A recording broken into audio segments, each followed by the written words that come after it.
Bien, buenos días a todos los medios de comunicación que nos acompañan en la mañana de hoy, acá en la capital del estado Aragua, donde vamos a hacer nosotros una agenda el día de hoy, no solamente de tipo político, sino también con las fuerzas vivas. Además, por supuesto, del tradicional contacto directo que hacemos en cada una de las visitas. Recientemente estuvimos también en La Victoria y bueno, estamos en nuestro transitar en esta campaña que estaremos el día sábado en Petare, por cierto.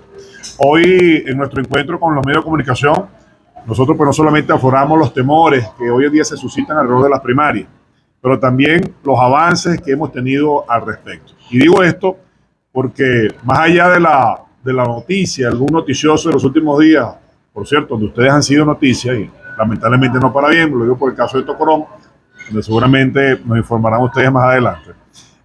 La primaria ha sido quizás el hito político más importante de este país este año. El 2023 ha sido el año donde todos los actores políticos, y no solamente hablo de los actores políticos, los factores de oposición, sino también del gobierno. Casualmente el gobierno los lunes inicia hablando de las primarias de la oposición, los miércoles remata hablando de las primarias de la oposición, y así en el transcurrir de la semana. Y sí, es cierto que la primaria se ha visto no solamente señalada, está en el ojo del huracán en este momento, pero también es por lo que representa como tal. Y hoy nuestra visita en el estado de Aragua tiene que ver con eso. No solamente de promover candidaturas, no solamente de hablar con la gente, no solamente de decir lo importante que es organizarnos, que es movilizarnos, sino también de proteger a la primaria como la herramienta fundamental para resolver uno de los principales problemas que ha sostenido en los últimos años los factores democráticos. Que no es otra cosa que reconocimiento, que no es otra cosa que legitimidad, que no es otra cosa que acordar de una vez por todas de quién lidera, quién dirige esta lucha política de cara al reto más importante que tienen los venezolanos, que es la elección del año 2024. Una elección controvertida, una elección que ha tenido una exigencia del año 2018 que estamos pidiéndole no solamente a los quienes tienen los poderes públicos del Estado y su control, que es una cúpula gobernante, sino también a toda la comunidad internacional. Ese momento está a propósito a punto de llegar. Hay discusiones al respecto. Se habla de esta elección. La cacarea el gobierno cada vez que quiere. Incluso amenaza con adelantarla. Por cierto, estamos preparados que hagan ese adelanto cuando ellos quieran porque le propondremos la misma derrota. Y es por eso que tanto cacarearla, pero aún sin anunciar la fecha como tal. Y hemos decidido siempre un cronograma de la misma. Así que hoy nosotros en esta práctica que hemos realizado en los últimos meses, ¿no? En mi caso como candidato, creo que por tercera, cuarta vez ya en el Estado, pero en otras oportunidades como dirigente político nacional que nos ha tocado asumir este rol. Nos acompañan tanto Elías como Alexander, uno jefe de nuestro comando regional y el otro jefe del comando acá en el municipio capital, porque estamos en medio de un proceso organizativo de cara no solamente al 22. El 22 es una fecha importante, pero el verdadero cambio o la verdadera responsabilidad que asumiremos nosotros con el país comienza el 23 de octubre. Así que bueno, presto a las preguntas que ustedes quisieran hacer en relación a cualquier interrogante, ¿no?, que quisieran ustedes aclarar en relación no solamente a las primarias, sino también a la dinámica política nacional en Venezuela. Valga la redundancia, ¿no? El código urbe prensa. Ayer por las redes sociales se corrió las declaraciones del diputado Diosdado Cabello, donde dice las primarias no van. Bueno, yo entiendo el temor que tenga este señor y entiendo el tiempo que le dedica a la primaria. Y eso nos llena a nosotros de satisfacción. No solamente porque promueve nuestro evento electoral, sino porque indica que lo estamos haciendo bien. Si la primaria no fuese una amenaza para la cúpula gobernante, entonces no sería objeto de tantos señalamientos, discusiones, debates al respecto. Es nuestra primaria. Dejen que hagamos nuestra primaria. Dejen de boicotearla. No esperábamos menos tampoco, porque uno entiende que lo que hemos caracterizado durante tanto tiempo como algo distinto a democracia, y que algunos hemos tenido la valentía de llamarle las cosas por su nombre como dictadura, entendemos entonces que no la pondrían fácil, que no va a facilitar un proceso del cual va a emerger no solamente un candidato, sino quién lidera el proceso. No hay cosa más importante en este país en la actualidad que liderar un proceso orgánico, organizativo, de cara al cambio político del país. Porque eso trasciende más allá de lo electoral. Porque tiene que ver no solamente con ganar, no solamente con ganas, sino demostrar que ganaste. Y después de esto, darle sostenibilidad en el tiempo. Por lo tanto, lo importante de liderar con legitimidad. Y es por eso que la primaria te da ese valor agregado. Es por eso que es atacada, boicoteada, torpedeada por los distintos factores. ¿Qué nos corresponde a nosotros? Defenderla. ¿Qué nos corresponde a nosotros? Darle las respuestas técnicas, logísticas que sean necesarias para que ésta pueda mantenerse. Si utilizan otros mecanismos, como ha sido en el pasado, Tribunal Supremo de Justicia, Consejo Nacional Electoral o cualquier otro ente público, tribunales municipales, como lo han hecho también, por ejemplo, en el pasado con revocatorio, bueno, son cosas que pueden suceder. Tendremos nosotros que evaluar nuestras capacidades de respuesta con otros elementos, con otras herramientas, pero en la actualidad lo que nos corresponde a nosotros es apoyar y acompañar tanto a la Comisión Nacional de Primaria como a las juntas regionales electorales en cada uno de sus estados. Candidato, dos preguntas. En caso de que usted gane las primarias, ¿cuáles son las acciones que están inhabilitadas? Y se espera que más organizaciones políticas lo apoyen a usted de cara a las primarias. Mira, palabra cierta. Mira, todo aquel que gane la elección primaria tiene que entender que en Venezuela no hay ningún sujeto que sea inhabilitado. Siempre y cuando si no hay un acuerdo que lo anteceda. Es decir, si nosotros vamos a las primarias, hay una elección fijada para el 24 y aún no hay un acuerdo político, y hablo del acuerdo, por ejemplo, el de México, entre otros, que se discute como tal todavía en la actualidad, corres el riesgo, por supuesto, de ser inhabilitado. ¿Por qué? Bueno, y te lo dice una persona que ganó una elección y lo inhabilitan después. O sea, yo no te estoy hablando acá porque alguien me lo contó, sino porque lo viví. Quien gane la primaria, la primera responsabilidad que tiene que ser con la unificación no solamente de los factores políticos, sino de todas las fuerzas vivas del país. ¿Qué haríamos nosotros en nuestro caso? Llamar a la conformación de un gran comando nacional, integrado por los distintos actores, protagonistas de sus sectores representativos, para hacer de la unidad algo mucho más allá de eso. La construcción de una fuerza que sea superior, inclusive a la de candidaturas únicas que serán inexistentes, sino a construir una fuerza de mayoría, se llama eso. ¿Por qué? Y te digo esto ¿por qué? Porque hemos caído en la trampa con los años de hablar de candidaturas únicas para generar cierta confusión en la gente, porque hay que entender o reconocer que el gobierno tiene el control de algunas tarjetas políticas que las va a colocar al servicio de sus colaboradores para generar una percepción de no unidad. Nosotros fuimos capaces de derrotar eso en Barinas, en mi estado, el 21 y el 9 de enero, de demostrar quiénes eran realmente opositores y quiénes estaban al servicio de estos señores. Ahora, ante eso, ganando las primarias, nosotros solamente hacemos un llamado a los factores democráticos que participaron dentro de las primarias, a los que no también, a los que quieren de verdad conquistar un cambio político, pero a generar un proceso organizativo a lo largo y ancho del país para lo que nos vamos a enfrentar. Ya después veremos cómo se dan las cosas, ¿no? Ya después veremos qué institución nos prohíbe que participemos o no, y ya tomaremos decisiones como lo hemos hecho en el pasado también, ¿no? No hay menoscabo de la posibilidad de alcanzar un cambio político, no tiene que ver con la persona, tiene que ver con el criterio que hoy en día en la gente, que tenemos hoy, el 80% de los venezolanos, de que ese cambio político pueda consolidarse, y es a través de una elección como lo hemos planteado, y es la oportunidad que vemos nosotros, que visualizamos nosotros de cara al 24. Pregunta Caño de Perfilipo. ¿Qué le parece a usted las investigaciones que va a hacer la Asamblea sobre los recursos de la primaria? Y ayer se pudo ver en el vaso de agua que el diputado Diosdado mostraba algunas cifras de algunos gastos que están haciendo la gente de la primaria. Mira, bueno, yo no sé si es tan eficiente como la misma comisión que investigó los hechos de corrupción de Tarek El Aizán. Creo que se llama así el señor ¿no? Por cierto, desaparecido. El gobernador de este estado, por casualidad. Ojo, no hablamos de una primaria, hablamos de una bicoca de 23,000 millones de dólares. Eso es plata, dinero. Si no, pregunta a las personas que están en este momento en cualquier tipo de hospital público en el país o en el estado. De eso no se habló jamás. Ahora el gobierno siempre trata de tapar los problemas que hay con el tema de la primaria. Ayer no habló de Tocorón, por ejemplo. No le dedicó un minuto. No habla de lo que verdaderamente es importante ante el país. De cómo un estado como este ha sido víctima de las mafias organizadas. Y no se habla al respecto.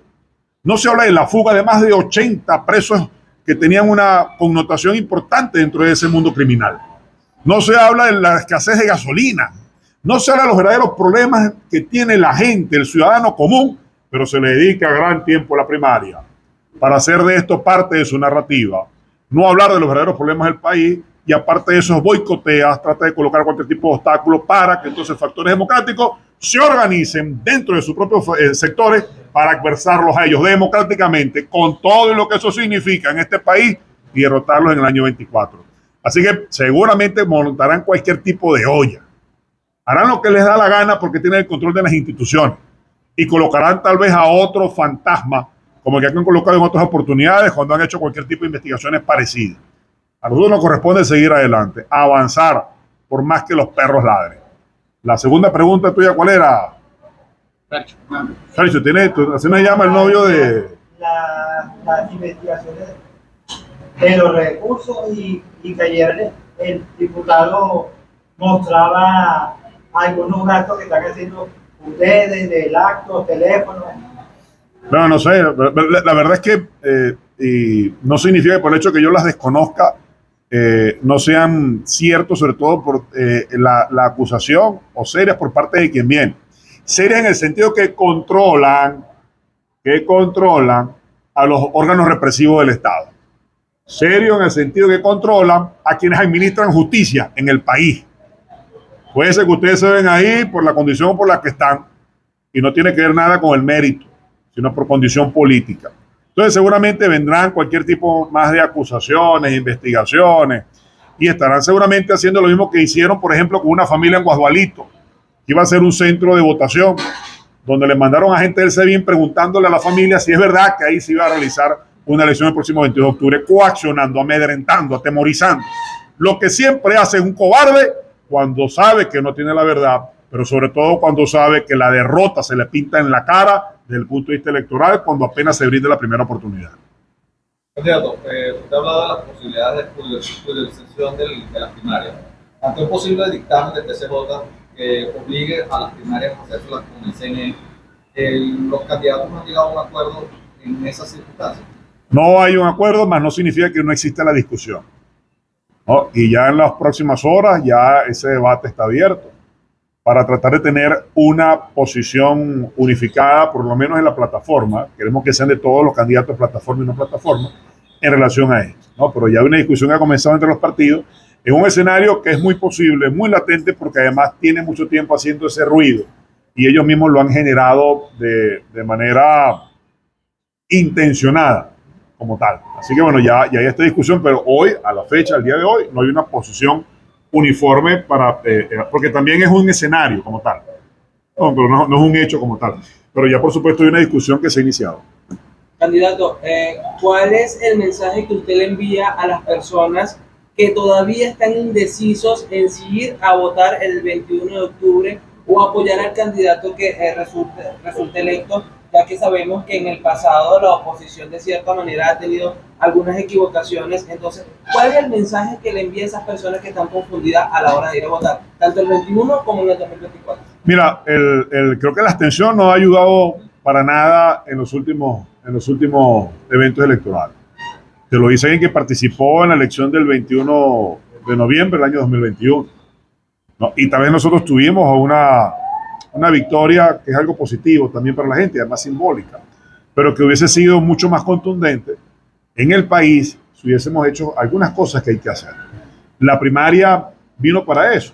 La primaria es una respuesta ante el error cometido. Lo que dirían los abogados, si aquí hay algunos que me corrijan, lo que se llama el propósito de enmienda. No basta con que usted reconozca que cometió un error, sino que además tenga la actitud de enmendarlo. Y por eso las primarias. Y el ciudadano poco a poco se ha ido incorporando al ejercicio del voto. Y hay que entender también que una primaria es una elección de un sector en este caso de factores democráticos que quieren escoger su candidato y que no tienen la participación o la presencia de un evento electoral tradicional. Siempre te participa, la media va de la participación entre el 7 al 12%.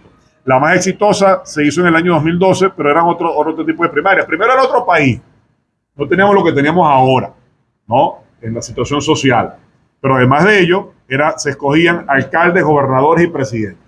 Y si más no me equivoco, existían cerca de casi 2.000 candidatos en el total del país. Entonces eso es bastante, ¿no? Si estuviésemos hoy en ese escenario, bueno, imagínense ustedes, tendríamos acá la disputa de 5, 6, 7, 8 candidatos alcaldes, por ejemplo, y eso pues no solamente te aviva más la participación, sino bueno, que hay más en la calle percepción de campaña. Entonces esta primaria es distinta. Criticaran que se criticó mucho al principio que eran 13 candidatos. Yo decía que era todo lo contrario, que era positivo, porque bueno, mientras yo estoy aquí hoy, otros de mis compañeros seguramente están en algún punto del país tratando de llevar una narrativa parecida a esta, avivando y agitando la conciencia para que la gente participe. El ciudadano entonces tiene hoy que decir, aquel que está completamente identificado, seguramente, bueno, revise de acuerdo a las aplicaciones que tenemos cuál es su punto de votación, entendiendo que hay muchos centros de votación que se nuclearon para unos puntos específicos. No son en las escuelas tradicionales porque las estamos autogestionando. Y las estamos autogestionando porque ante la nula respuesta que en su momento solicitamos por la asistencia técnica por parte del ente electoral, por no ser respondida a tiempo, tuvimos que tomar este tipo de acciones, además de por las amenazas también que existían en ese momento. Entonces la gente que está deseosa, que quiere participar, además que esté identificada, bueno, tiene que hasta el caso nosotros difundir cuál es la aplicación como tal para que la gente pueda buscarse.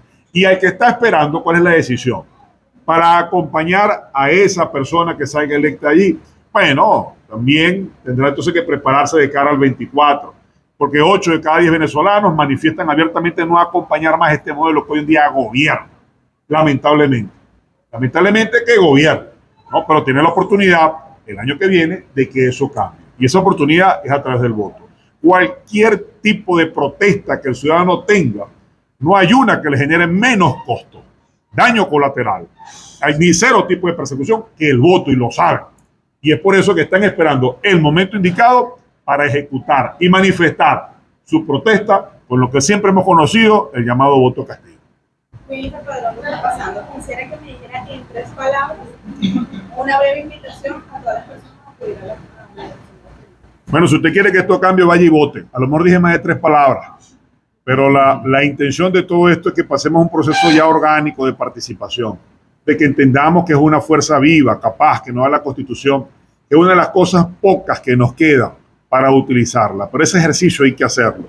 Sé que tiene razones suficientes para dudar de que el cambio se pueda dar, pero no perdamos la fe.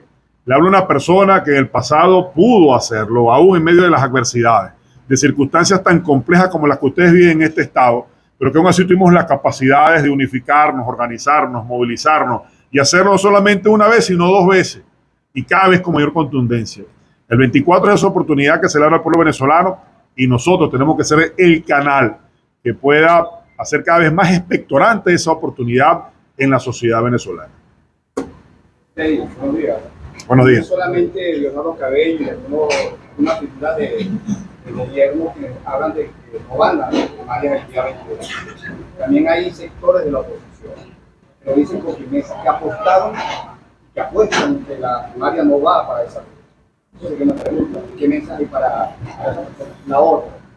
Si deja de ser una hipótesis, se convierte en una realidad, si la primaria no va, ¿qué van a hacer ustedes? Mira, si hay sectores de la oposición, y habrá que ver si el hecho de hacerse llamar opositor significa en realidad que lo seas, porque tú eres opositor de acuerdo también a tus acciones, pero hay gente que se hace llamar como tal, y a veces tal vez estén simplemente haciendo parte del coro o forman parte de la orquesta que la dictadura pues está tocando. Entonces, tendría yo que tener mucha claridad quién lo dice.